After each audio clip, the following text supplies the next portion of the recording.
Hello friends, welcome back to my channel. आज मैं आपको काटला बा माशरूम खेती करा देखाम। सम्पूर्ण वैज्ञानिक पद्धतिरे खेती करा होइसे आरो एबिलाक मैं कोर चिंगी आनिलो हेयाও आपनालोকক देखाम। এইটো দেখিছেনে? বলকচোন আমি চাই লওঁ কোৰ পৰা আনিছো। এইটো ইয়াৰ পৰা মই এই কাঠফুলাবিলাক চিঙি লৈ গৈছো। ওয়াও, দেখিছেনে?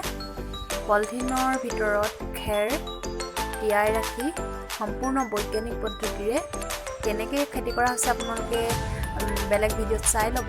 সেয়া মই আজি আপোনালোকক নেদেখাম, মাত্ৰ কেনেকৈ কাঠফুলাবিলাক ইয়াতে আছে মই সেয়াহে দেখাই দিছোঁ।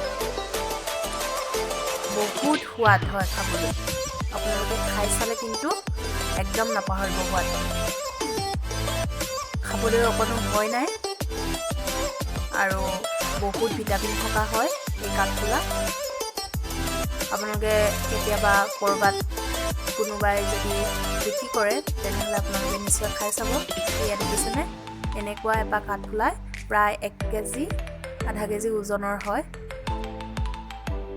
মুঠতে কৈছোঁ মই, বহুত ভাল লাগে খাই।